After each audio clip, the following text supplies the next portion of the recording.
Ingresando en www.consejo.org.ar podés hacer la legalización de tus informes y certificaciones, seleccionando legalizaciones y luego la opción web. Allí vas a ingresar al sistema con tu nombre de usuario y clave personal y con un número de convenio y clave, el que podés suscribir por la web. Una vez que ingresaste, elegís la opción que estás buscando y listo. Dentro de nuestra página vas a encontrar conferencias en nuestra biblioteca de contenidos. Ingresando a la opción Reuniones científicas y técnicas, vas a poder elegir el contenido que estás buscando y al hacer clic, ver el video de forma online y descargar el material de la reunión. Si querés hacer un curso de capacitación, la DAC te brinda varias opciones. Podrás acceder ingresando a e-learning y luego a cursos virtuales. Allí te podrás inscribir en el curso o capacitación que más te guste. Si lo que buscas es asesoramiento profesional, estás a un solo clic de distancia. Podés hacerlo ingresando en asesoramiento opción web. Completás el formulario a base de tu consulta y luego serás contactado por uno de nuestros profesionales.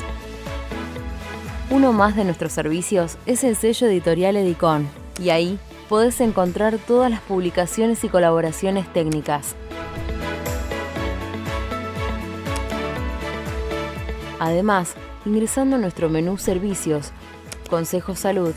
vas a enterarte de todas las novedades de Centro Médico, Farmacia, Simeco e Integrar Plus.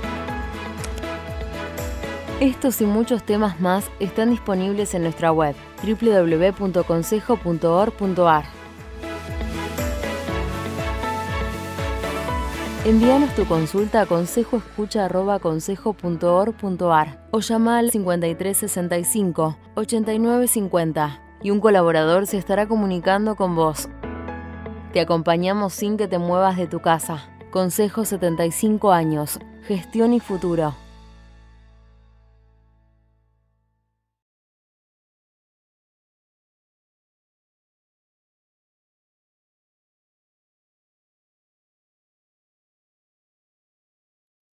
Hola, bienvenidos al ciclo de conferencias de actualidad y análisis de la coyuntura económica. Mi nombre es Hernán Hirsch y de lo que vamos a hablar en esta segunda conferencia es de cómo la pandemia está impactando en la economía local, en la economía mundial y cómo eso nos puede afectar a nosotros.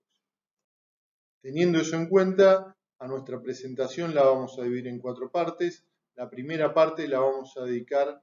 a pensar cómo es la economía que se viene, qué tener en cuenta, algunas nociones básicas.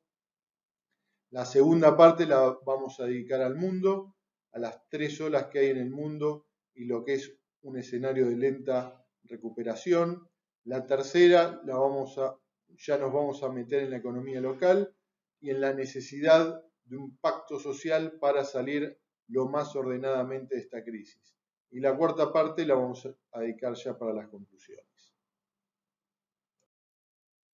Arrancamos. Para pensar lo que viene, nosotros vamos a hacer eje en 2 ideas. Esas 2 ideas tienen que ver con la capacidad de los países para hacer políticas expansivas y poder mitigar consecuentemente los efectos de la crisis. Y la segunda idea tiene que ver con cómo es la dinámica económica durante la pandemia. En cuanto a la capacidad de los países de hacer políticas expansivas para mitigar la crisis, esa capacidad va a depender de 3 características. La primera característica es si el país es monomonetario o bimonetario. Si el país es monomonetario, ese país va a tener la capacidad de poder emitir y que esa emisión no se vaya o no se canalice hacia activos externos. Si esa emisión se canaliza hacia activos domésticos, el gobierno va a tener capacidad de emisión y esa capacidad de emisión le va a permitir impulsar políticas expansivas. En cambio, si estamos frente a un país bimonetario, esa capacidad de expansión monetaria va a ser mucho más limitada. ¿Por qué? Porque cuando el país expanda o aumente la cantidad de dinero, lo que va a terminar sucediendo es que esa cantidad de dinero se canaliza hacia activos externos, en el caso argentino hacia el dólar, y eso genera tensiones cambiarias que terminan a la postre generando presiones inflacionarias con efectos no deseados. La segunda característica tiene que ver con que si el país tiene o no tiene acceso al mercado externo, si el país tiene acceso al mercado externo para colocar deuda en el mercado externo, tiene la capacidad de absorber o captar recursos del exterior y con eso poder financiar políticas expansivas. Si en cambio el gobierno no tiene capacidad de acceder al mercado de deuda externo y ni siquiera tiene capacidad de acceder a créditos de organismos internacionales, naturalmente va a estar ese país mucho más limitado a la hora de hacer políticas externas. Y finalmente la tercera característica, que esta característica ya queda limitada a pocos países, es si el país es productor o no de activos de reserva de valor, de activos de reserva global. Esta característica queda limitada para países como Estados Unidos, la Unión Europea, Japón y unos pocos más, donde estos países, al tener esa capacidad, pueden emitir casi limitadamente y con eso financiar políticas fuertemente expansivas, mucho mayores que en el caso de otros países. La segunda idea con la que vamos a trabajar tiene que ver con lo que es la economía o la dinámica económica durante la pandemia. Esta dinámica económica está postulada como una dinámica estilizada, de acuerdo a la literatura más reciente sobre economía de la pandemia, y lo que nos dice básicamente es lo siguiente, que las economías en términos generales se mueven sobre la siguiente curva, esta curva negra, donde a lo largo de esta trayectoria se van produciendo diferentes etapas. Existe una primera etapa que se da desde el punto de inicio hasta el punto A, donde en ese periodo, que suele ser muy corto, es un periodo donde se identifica el virus y es un periodo donde las autoridades se preparan rápidamente para ir al proceso de cuarentena. Una vez que se inicia la cuarentena, lo que suele observarse en todas las economías del mundo es un derrumbe del nivel de actividad y está asociado a los dos efectos, al impacto de la cuarentena y al impacto de la pandemia. Son caídas verticales del nivel de actividad hasta que el nivel de actividad alcanza un piso. Y ese piso suele darse cuando el efecto de la cuarentena es pleno y cuando ya se observa que comienza a tener resultados los efectos de esa cuarentena. Una vez que se produce ese piso, lo que comienza a observarse es una muy lenta recuperación, que esa recuperación está dada básicamente porque comienza a aliviarse el proceso o el impacto del virus,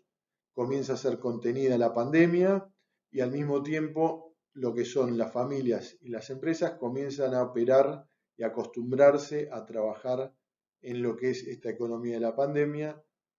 que está afectada por el virus. Esa recuperación que se va dando lenta entre el punto B y el punto C comienza a acelerarse pasado el punto C y esa aceleración del nivel de actividad comienza a darse una vez que lo que es la pandemia o el virus comienza a ser contenido y la cantidad de recuperados comienza a ser mayor a la cantidad de infectados. Es decir, todo el sistema sanitario comienza a aliviarse, comienza a ganarse espacio y en ese mismo proceso, una vez que se da ese punto, la economía comienza a tomar velocidad. En esa dinámica se prolonga hasta llegar al punto D, que el punto D sería cuando aparece la vacuna o un tratamiento muy efectivo para tratar el virus, y es en ese punto donde la economía retorna a la normalidad. Lo que nosotros vamos a ver y vamos a analizar en esta charla es básicamente cómo la economía argentina va a ir pasando a través de toda esta trayectoria, punto por punto, y fundamentalmente los riesgos que enfrenta la economía argentina una vez que pase el punto C, y una vez que pase el punto C, fundamentalmente, producto de lo que hablábamos en la filmina anterior, los riesgos que presenta una economía argentina que no es monomonetaria, es bimonetaria, no tiene acceso al mercado externo de deuda, ni el mercado de acceso voluntario, ni prácticamente acceso a financiamiento adicional de organismos internacionales, y claramente no es un país productor de activos de reserva global. Es decir, una economía frágil, extremadamente frágil en términos financieros, que producto de tener que aplicar políticas expansivas para atravesar lo mejor posible lo que es la pandemia y aliviar los efectos económicos de la pandemia, toda esa expansión monetaria va a implicar riesgos de crisis financiera, y lo que vamos a analizar en esta charla es qué riesgos existen y qué capacidad tiene el gobierno de mitigar o evitar que se produzca en este caso una recaída del nivel de actividad producto no solo de un rebrote del virus, sino de una crisis financiera. Volviendo al mundo. En el mundo lo que comienza a observarse es que las economías o las principales economías mundiales comienzan a recuperarse. Ese es el caso de tanto China y después de Europa y Estados Unidos. En el caso de China, que es el país que más adelanta, lo que puede observarse claramente es que la economía china ha comenzado a recuperarse después de un trimestre de fuerte caída del nivel de actividad. Los datos de abril y mayo muestran una recuperación bastante significativa. Ustedes fíjense que en lo que fue enero, febrero y marzo, la venta de autos se fue desplomando e hizo un pico la crisis en febrero con caída del casi 80%. Lo que es ventas minoristas presentó una dinámica similar, caída del 20% en febrero, y producción industrial también hizo el pico en febrero con una caída de casi el 14% en términos interanuales. Pasado el periodo más fuerte o más duro del confinamiento, la economía china comenzó a recuperarse y después de ese mes piso de actividad, lo que fue la venta de autos cayó a un ritmo menor, 43,3, y luego comenzó a mostrar tasa de crecimiento positiva tanto en abril y mayo. Producción industrial se observó algo similar, tasas de crecimiento positivas luego de un trimestre fuertemente contractivo, mientras que en ventas minoristas lo que se observa son tasas de crecimiento caídas significativamente menores, casi mostrando ya estabilidad en lo que es mayo. En el caso de Europa y Estados Unidos se observa un patrón muy similar al de China, pero desplazado en el tiempo. En el caso tanto de Italia, tomando también el ejemplo de España, Alemania y Estados Unidos, lo que se ve son 3 meses de fuerte contracción de lo que es ventas minoristas y producción industrial, donde el pico de la crisis se produce en el segundo mes de la pandemia, y se observa en el caso de Italia, en términos de producción industrial, un derrumbe del 40%, en España también. El máximo se da en abril, con caída del 35%, en Alemania lo mismo, con caída del 25%, y en Estados Unidos también lo mismo, con caída del 16%. En todos estos casos, como se puede observar, el máximo se da en el segundo mes de impacto de la pandemia, y luego comienza a observarse cierto alivio o moderación del impacto en mayo, con caídas de lo que es producción industrial del 20% en Italia, España 25%, Alemania 20% y Estados Unidos del 15%. En ventas minoristas se observa un comportamiento similar, es decir, comienza a observarse un alivio después del pico de la crisis en abril, en mayo, tendencia que habría continuado en junio y los primeros días de julio, tal como, si queremos, podemos advertir en este segundo gráfico. Donde en este segundo gráfico tomamos al índice de movilidad de Google como proxy del nivel de actividad, y lo que se puede observar es que los niveles de actividad, como nos dice la economía de la pandemia o la teoría de la pandemia, es que luego de un derrumbe del nivel de actividad que se produce una vez que se da el confinamiento social, la economía hace un piso y luego inicia una lenta recuperación. Que esa lenta recuperación en promedio es casi lineal, pero se observa un diferente patrón entre países que se mostrando una dinámica de recuperación hasta lo que son los primeros días de julio. Naturalmente, esta dinámica de recuperación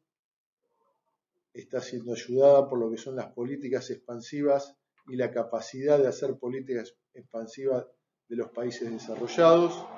En este caso, el hecho de tener mercado de capital sólido, tener moneda y ser, en el caso de Estados Unidos, que es el ejemplo que vamos a mostrar, tener capacidad de emitir activos de reserva de valor a nivel global, hace una diferencia enorme. Y acá, como se puede observar en el gráfico, lo que se puede advertir son varias cosas. Primero es en esta línea lo que son los ingresos de fuente privada de las familias. En este gráfico, donde muestra lo que es el ingreso y el gasto de las familias, lo que se observa es lo siguiente, que los ingresos de fuente privada venían creciendo hasta febrero. Una vez que impacta la pandemia, los ingresos de fuente privada, producto de la recesión que provoca la pandemia, comienzan a destruirse, caen 3% en mayo y casi 7% en abril respecto de marzo, es decir, se produce una caída acumulada de casi el 10% en abril. Al mismo tiempo, lo que se observa es un derrumbe del consumo, producto también del confinamiento social y de la actitud precautoria de las familias ante este escenario de fuerte incertidumbre, donde lo que se observa es que el consumo personal cae también en marzo casi un 7% y un 12% en abril. Y en este caso, lo que conviene resaltar es que esta caída del consumo no es menor debido a las políticas expansivas que adopta el gobierno norteamericano, que a través de subsidios del gobierno y beneficios otorgados, lo que hace es inyecta dinero en las familias, eso modera la caída del ingreso personal en marzo y también en abril, e incluso en abril la inyección de dinero es tal que hace que aumenten los ingresos de las familias y eso permita que la caída de consumo que se produjo en abril no sea tan significativa, si bien fue importante. Y a su vez tuvo otro efecto importante esta inyección de recursos, que lo que hizo fue que la tasa de ahorro, que era de 8% en febrero, aumentara al 12% en marzo y a casi el 30% en abril. En este caso, este aumento de la tasa de ahorro no es solo producto de la caída del consumo personal, que se da por motivos precautorios y la incertidumbre que provoca la pandemia, sino por la inyección de dinero del gobierno norteamericano, que al tener tanta capacidad de hacer políticas económicas expansivas, producto de tener un sistema, ser monomonetario, tener un sistema financiero que funciona y tener un gobierno que tiene gran capacidad de acceso al crédito, le permite, en este caso, endeudarse para financiar estas políticas. Y eso mismo se puede observar en este gráfico que está al lado, donde con la curva roja lo que mostramos es el costo de financiamiento del gobierno norteamericano y con la curva azul lo que se observa es el costo de financiamiento de lo que es el sector privado. Y acá lo que se observa es lo siguiente. Una vez que se produce la pandemia, básicamente lo que se produce en los mercados es que al sector privado se lo ve plenamente o casi totalmente insolvente. Como se lo ve, percibe insolvente al sector privado, lo que se produce es un comportamiento de flight to quality, donde las familias reducen su exposición o su inversión al sector privado e invierten en títulos del gobierno. ¿Por qué? Porque el gobierno norteamericano es creíble y eso hace que lo que es el costo de financiamiento del gobierno norteamericano disminuya abruptamente. Y esto se da porque las familias ahorran más en deuda del gobierno. Esto a su vez al gobierno norteamericano le dio financiamiento y ese financiamiento que le dio le ha permitido impulsar esta política fiscal expansiva y al mismo tiempo reciclar ese exceso de ahorro de las familias. Es decir, cuando las familias ahorran y destinan la mayor parte de ese ahorro a títulos públicos o a prestarle al gobierno, lo que hace el gobierno norteamericano lo aprovecha ese ahorro que le presta las familias y lo reutilizan para hacer política fiscal y monetaria expansiva. Y eso es lo que le permite a esta economía, a economías sólidas,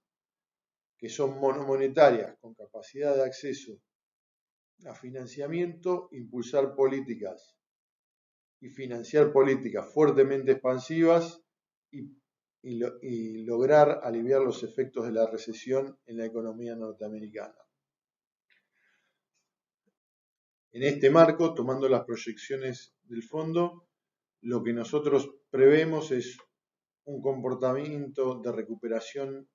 con forma de pipa de Nike, donde lo que se va a observar es que, como se observa en el caso de China, es después de una fuerte contracción del nivel de actividad en el primer trimestre, es seguida de una recuperación y recién hacia fin de año, es decir, 1, 2, 3 trimestres posteriores, el nivel de actividad recupera el nivel de actividad previo a la pandemia. En este caso, China en el cuarto trimestre va a estar creciendo a un ritmo del 4,4% en términos interanuales, ya ubicándose con un nivel de producción por encima del nivel previo a la pandemia. En el mundo, lo que muestran las proyecciones del fondo que nosotros básicamente compartimos y que muy probablemente van a ser revisadas nuevamente hacia la baja, lo que se observa es un patrón de comportamiento similar, rezagado básicamente un trimestre más. En este caso, lo que esperamos para el mundo es una caída del nivel de actividad en el segundo trimestre, donde en el segundo trimestre se va a ver lo peor de la crisis, para luego observarse una recuperación lenta con un nivel de actividad que en el cuarto trimestre todavía no va a alcanzar a compensar la caída que se produjo a lo largo del año. Esta recesión que se va a observar en el mundo, que va a ser la mayor de la historia económica mundial, de la historia económica moderna, va a dejar secuelas y entre esas secuelas que va a dejar es un nivel de deuda pública mucho más alta respecto del nivel previo a la pandemia. En el caso del mundo, lo que se va a observar que el mundo que tenía un nivel de endeudamiento o de deuda pública del 83% ante la pandemia, luego de la pandemia o pasado lo peor de la pandemia, va a tener niveles de deuda del 103%, es decir, 20% o 20 puntos porcentuales más respecto del Producto con relación al nivel previo a la pandemia. Es decir, vamos a una recuperación global que se va a dar con forma de pipa de Nike, tal como se observaba o nos mostraba el gráfico de inicio de cómo se comportan las economías en la pandemia, donde lo que se va a observar sí en el mundo es un fuerte aumento de los niveles de endeudamiento, donde países con mayor fragilidad financiera no solo van a tener menor capacidad de endeudarse, sino que van a enfrentar riesgos durante el proceso de recuperación, de recaída del nivel de actividad, producto de eventualmente alguna crisis financiera. La economía argentina.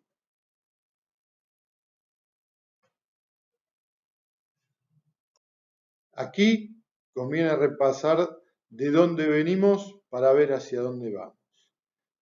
Y acá en este gráfico, donde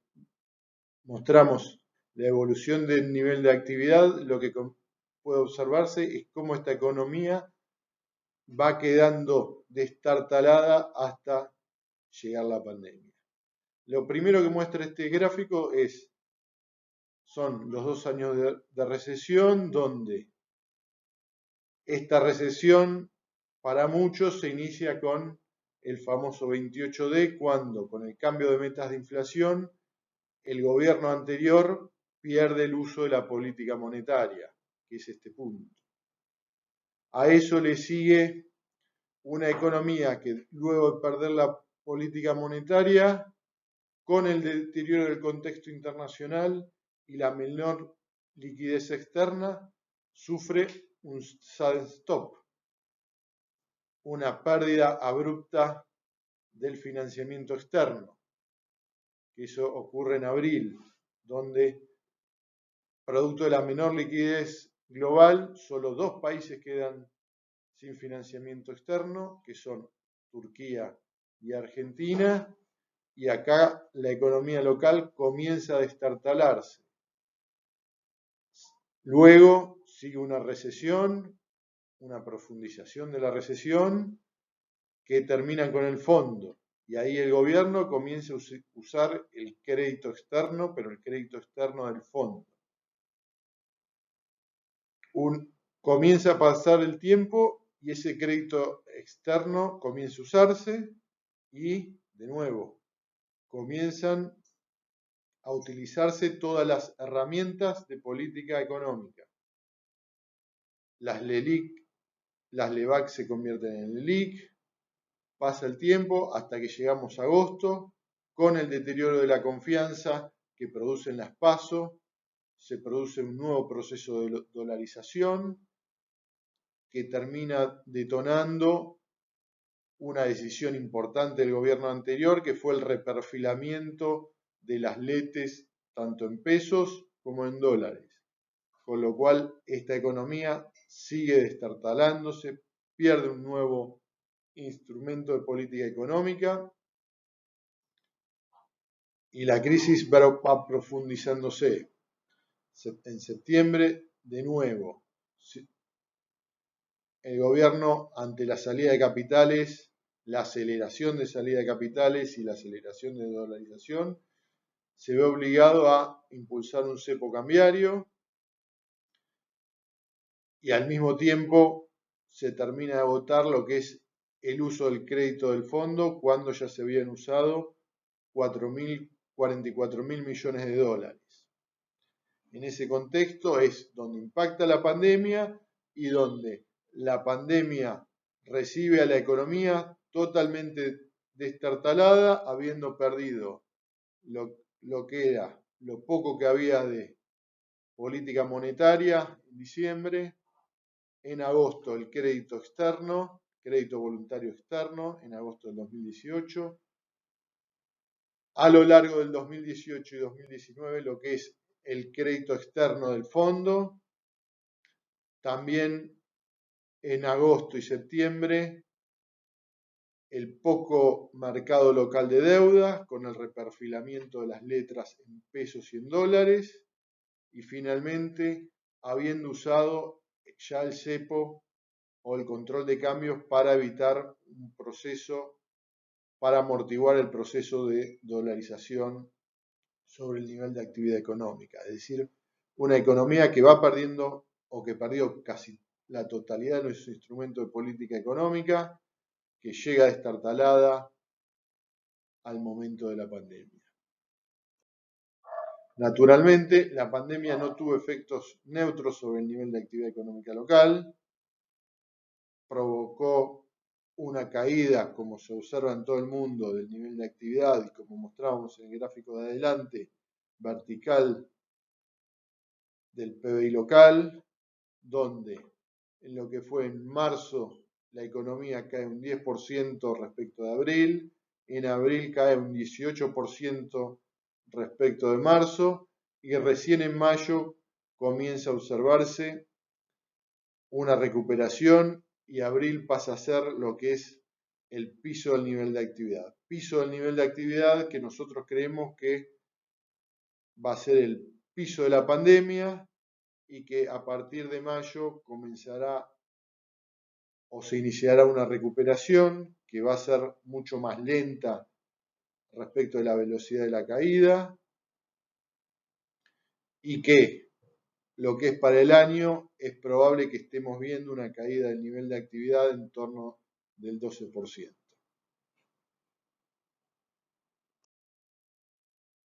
De hecho, si miramos los indicadores de corto plazo locales, lo que se observa efectivamente se refuerza primero la idea de un piso del nivel de actividad en abril. Esta es la línea roja, este es el índice de movilidad de Google, de movilidad de las personas hacia los lugares de trabajo, que es un muy buen indicador adelantado del nivel de actividad. Como les decía, abril habría sido el piso, a partir de ahí comenzó una recuperación del nivel de actividad que fue desacelerándose conforme pasó el tiempo y en agosto y en julio muestra una desaceleración un poquito más pronunciada producto del confinamiento dispuesto por el gobierno recientemente. Con esta tendencia, lo que cabe esperar es que esta recesión tenga efectos importantes sobre la caída de empleo y el cierre de las empresas. A mayo, los datos de nivel de actividad, primera columna de este cuadro, lo que muestran que es una recesión muy profunda, con el nivel de actividad cayendo en el orden de 20% en términos interanuales, que va acompañada de lo que es una pérdida de puestos de trabajo de 150.000 puestos de trabajo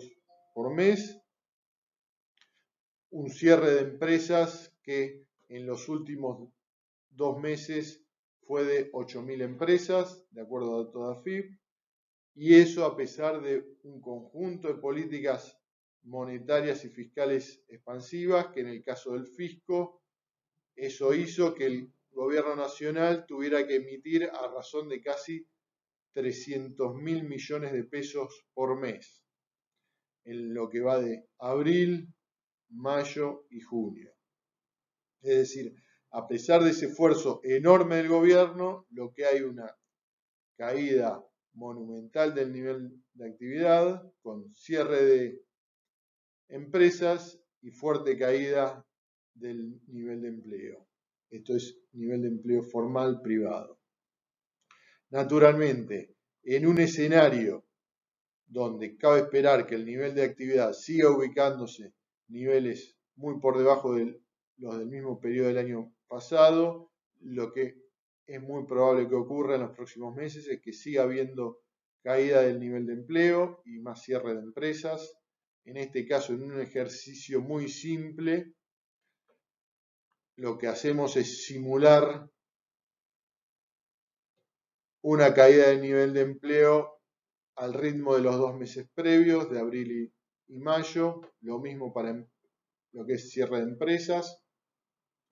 un ritmo de cierre de empresas de los similar a los últimos 2 meses, con lo cual lo que tendríamos es un nivel de actividad que estaría derrumbándose más del 15% en el periodo julio-marzo, que estaría acompañado de un derrumbe del nivel de empleo de casi el 7%, cierre de empresas de un 7% del cierre de empresas, e incluso y eso a pesar de la fuerte emisión del fisco de 1,3 billones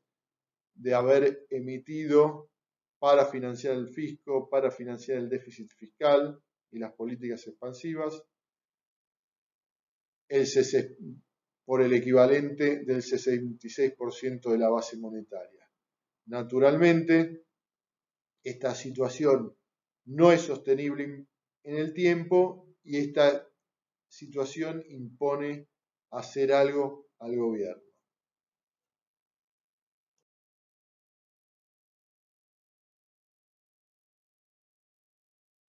En este contexto, y para lo que es el proceso de desconfinamiento social y el proceso de salida de la pandemia, al gobierno se le presentan básicamente dos alternativas de política económica. Una primera alternativa que apunte o que priorice todo lo que es una estabilización de las variables macroeconómicas, que minimice los riesgos de una recaída del nivel de actividad producto de una crisis financiera, u otra política económica que apunte a estimular y a recuperar el nivel de actividad económica, ya sea con impulso de obra pública, créditos productivos, moratorias, blanqueos y más subsidios para los sectores vulnerables.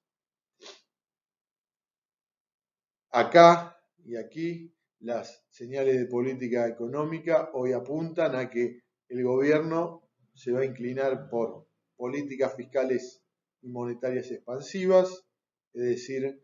va a elegir un camino que implica asumir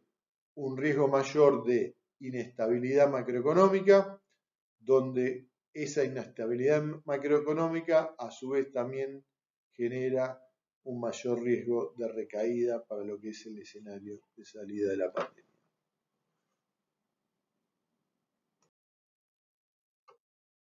En materia financiera, esta estrategia de política económica implica de algún modo ponerle cierto techo a los pagos que hará el gobierno en los próximos años. Y eso a su vez también limita la capacidad del gobierno para ofrecer o realizar una oferta con mayor valor presente neto a los acreedores. El gobierno es muy probable que quiera impulsar políticas fiscales y monetarias expansivas. Desde la óptica del gobierno, eso implica la necesidad de ganar espacio fiscal, de recuperar espacio fiscal, y eso implica minimizar los pagos de deuda pública, ya sea en los próximos años, del 2020 al 2003, como también, si ustedes quieren, hasta el 2028. En ese sentido, el gobierno con esta propuesta va a estar logrando una reducción muy significativa de los pagos de deuda en dólares, que van a estar reduciéndose de 27.000 a 2.000 millones de dólares, poco más de 25.000 millones de dólares, y eso le va a permitir al gobierno ganar espacio para, desde su óptica, hacer políticas expansivas, y eso va a limitar, de nuevo, desde la visión del gobierno, poder realizar una oferta poco mejor que le permita acercarse a la oferta de los acreedores. Eso hace que,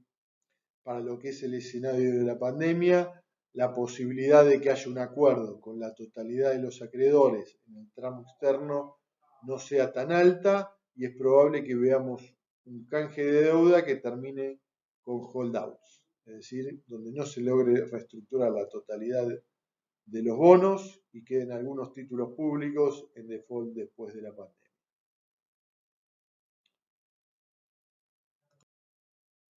En el plano fiscal, esta estrategia de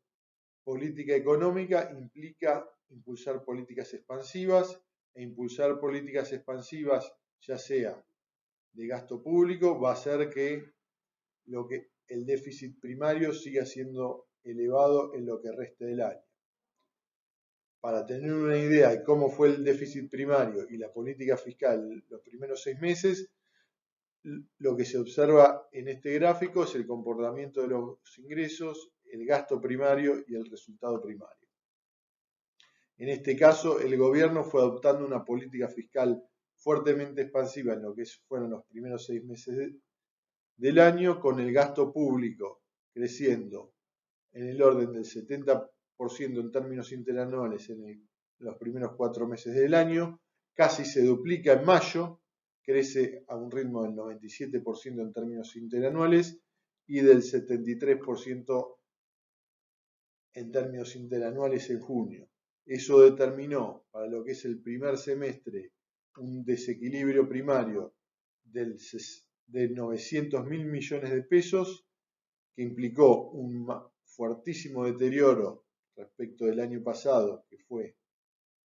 arrojó un superávit primario de 30.000 millones de pesos. En este año nos fuimos a un déficit de casi 1 billón de pesos, donde si esta dinámica se mantuviera para el resto del segundo semestre, es probable que veamos un segundo semestre, una segunda mitad del año, con un desequilibrio fiscal en torno a más de 1 billón de pesos, con lo cual el año estaría cerrando con un déficit fiscal, un desequilibrio primario de casi o un poco más de 2 billones de pesos, 7,5 porcentuales respecto del producto, es decir, un nivel de desequilibrio fiscal que va a ser de los más altos de la historia moderna de Argentina y solo comparable con el desequilibrio fiscal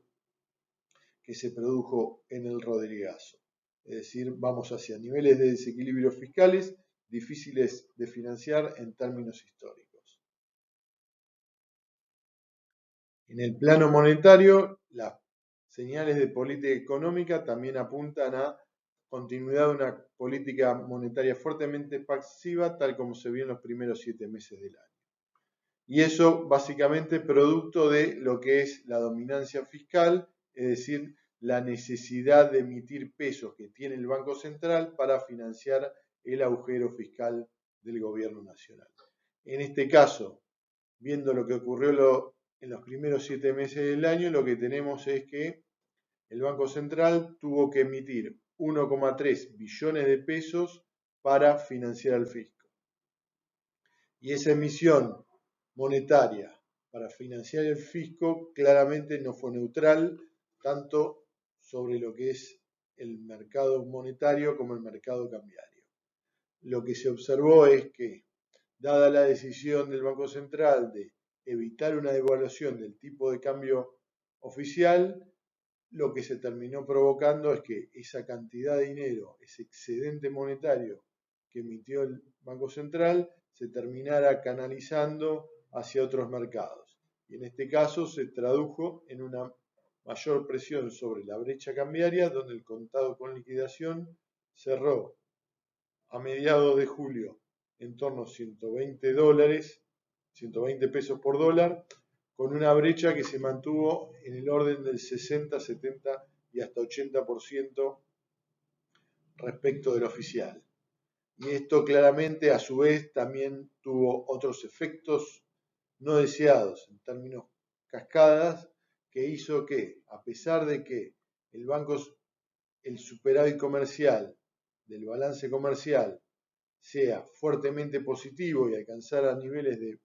1.900 millones de dólares en mayo, a pesar de eso el Banco Central no solo no pudiera comprar ese excedente de dólares del comercio, sino que terminara vendiendo casi 1.000 millones de dólares en ese mes. Y eso producto de que esa expansión monetaria generaba una creciente brecha cambiaria, esa brecha cambiaria aumenta las expectativas de devaluación, ese aumento de las expectativas de devaluación estimulan a los exportadores a no liquidar divisas y a los importadores a adelantar pagos. Esa pinza o doble pinza que hacen exportadores e importadores secan al mercado de cambios, hacen que se produzca un exceso de demanda de dólares. ¿Por qué? Porque los importadores quieren comprar más de lo que deberían, más de lo que necesitan, y los exportadores no quieren vender lo que tienen que vender, y esa diferencia la tiene que terminar cubriendo el Banco Central con, en el caso de mayo, casi 900 millones de dólares. Siendo una tendencia o una dinámica no sostenible en el tiempo, porque el Banco Central no puede estar perdiendo indefinidamente reservas a un ritmo de 1.000 millones de dólares por mes. El Banco Central terminó endureciendo lo que es el control de cambios en mayo, impuso nuevas restricciones sobre los pagos de importaciones. Eso le permitió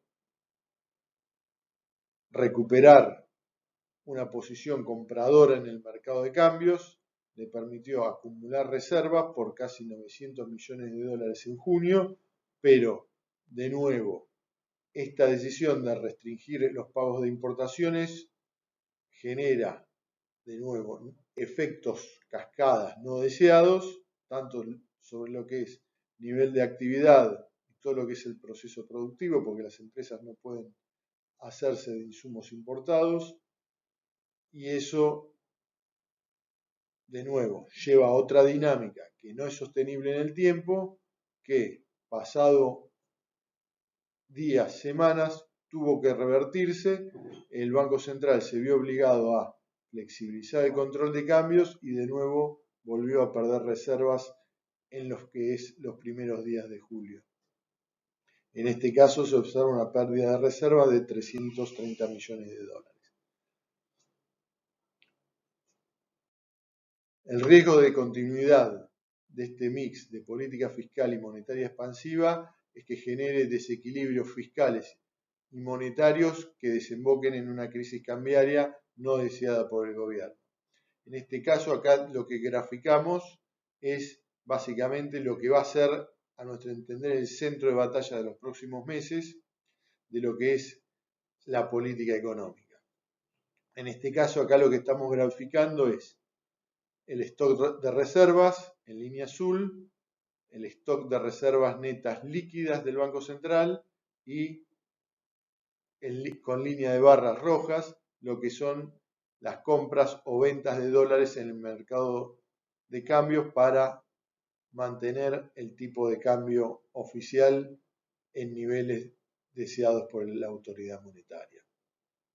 En este caso, lo que nos muestra básicamente el comportamiento desde abril hasta la fecha del mercado de cambios es la creciente tensión que se observa y el creciente problema que se le va a presentar al Banco Central. Lo que se observó en los primeros 15 días de abril fue un mercado de cambios donde el Banco Central todavía era comprador, y era comprador por alrededor de casi 40 millones de dólares diarios. Sin embargo, una vez que la expansión monetaria comenzó a tener impacto en la brecha cambiaria, este exceso de oferta de dólares que compraba el Banco Central comenzó a desaparecer y se transformó en un exceso de demanda de dólares. ¿Qué pasó en ese periodo? El incremento de la brecha cambiaria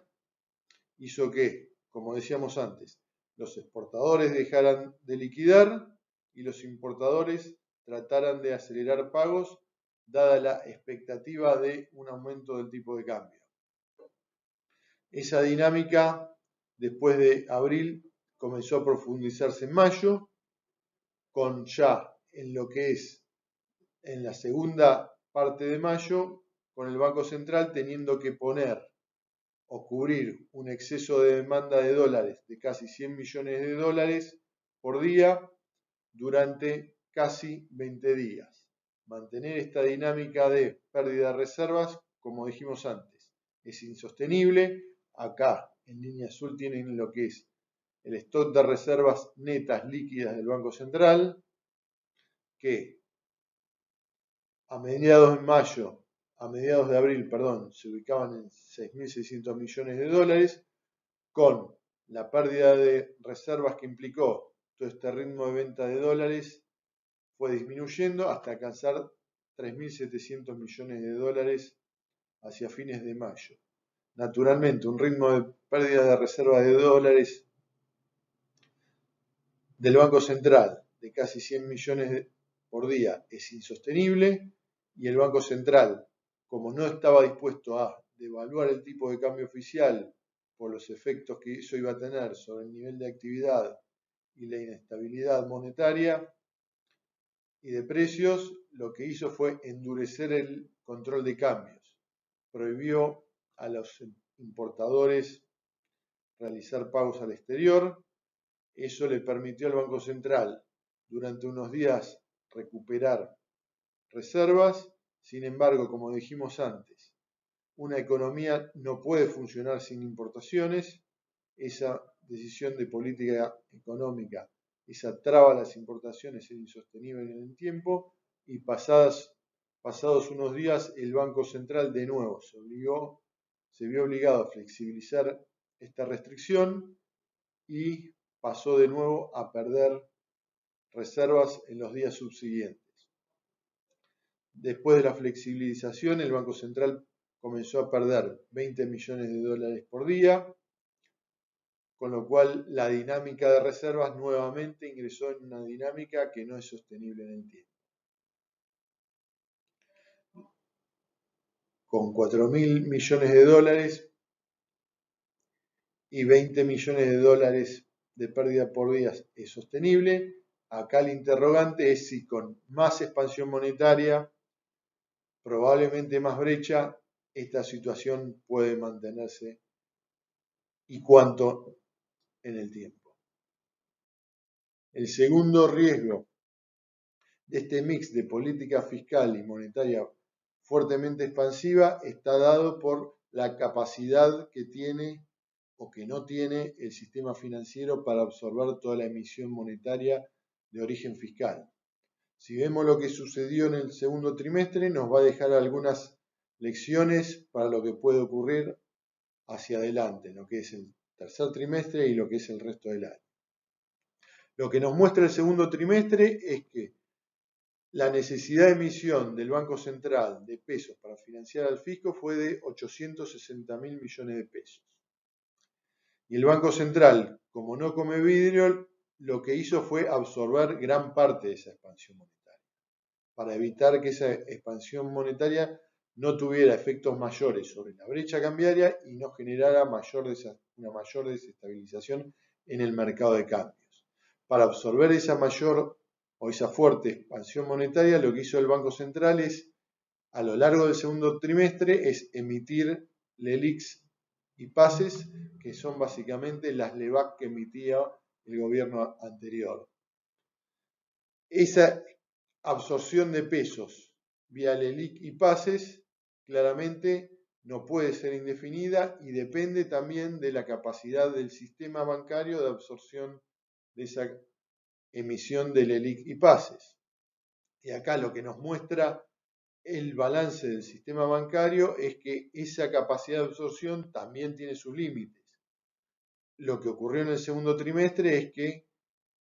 los bancos efectivamente absorbieron ese billón de pesos que emitió el Banco Central para absorber la emisión monetaria destinada al fisco, colocaron en los bancos, el Banco Central, 1.1 billones de pesos, y eso lo pudo hacer gracias a que los bancos captaron en ese periodo 1 billón de pesos, tanto del sector privado como del sector público. Pero fíjense, para captar y para poder absorber esa expansión monetaria, eso se logró casi al límite. ¿Por qué? Porque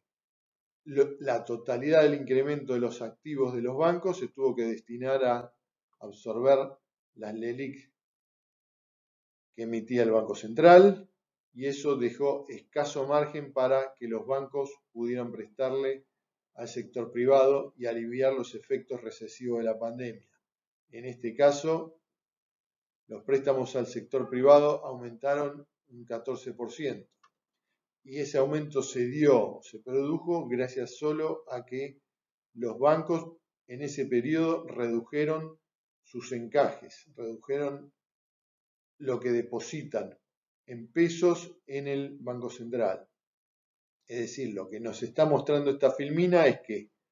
el margen de absorción del sistema financiero de toda esa emisión del ELIC y pases a las tasas actuales es bastante acotado, requiere de la absorción de todo lo que son los recursos que captan vía depósitos los bancos, y hacia adelante, si se va a mantener un ritmo elevado de expansión de pesos o de emisión de pesos para el fisco, lo que va a requerir es un incremento importante en lo que es de la demanda de pesos y de depósitos del público, que claramente no está para nada garantizado a futuro.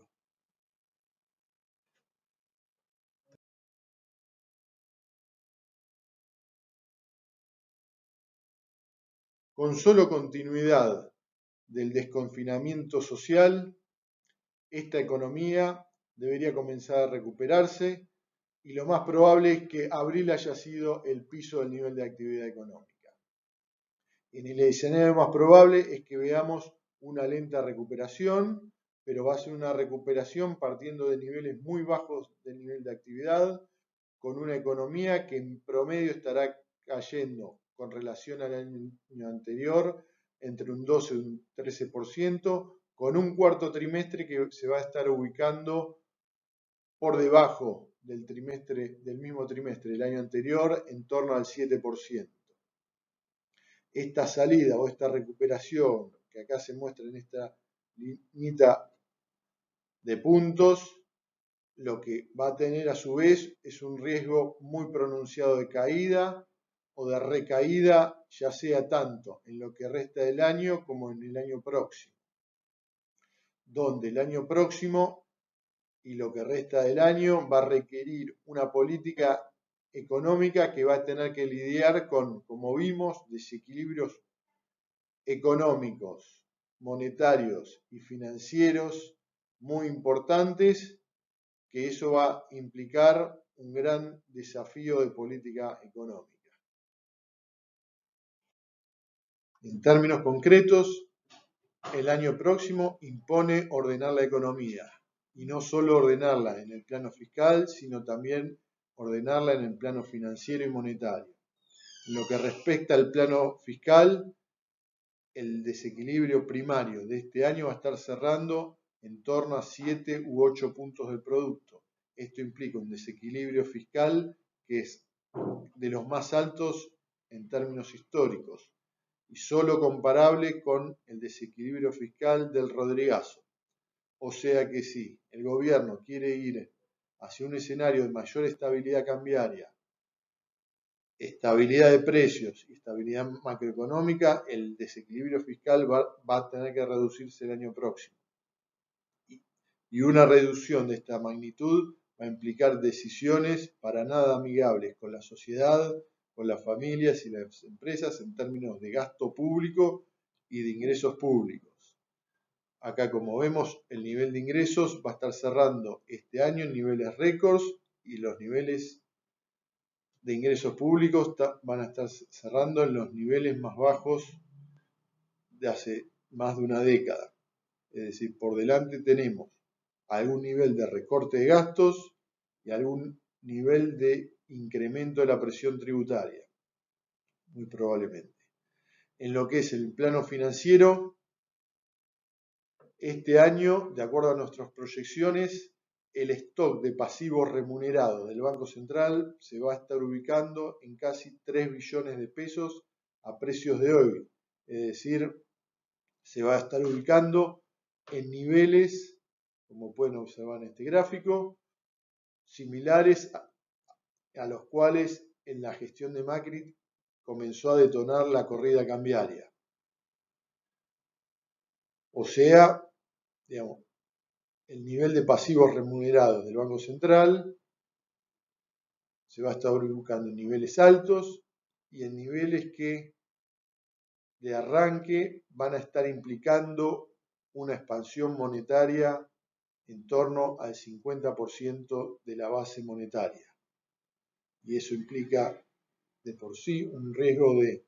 desborde monetario importante.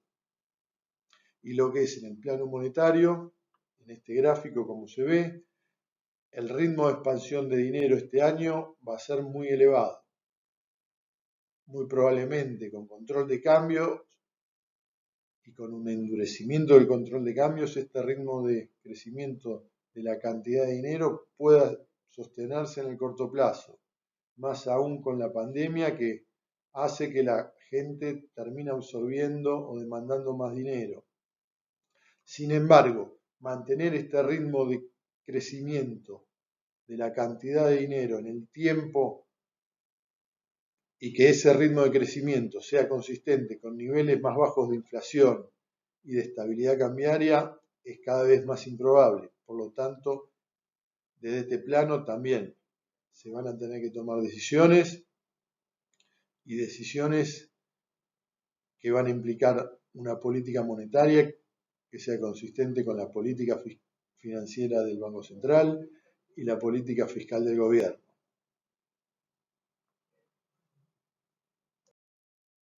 En definitiva, lo que nosotros vemos es un lento proceso de recuperación económica que no va a ser lineal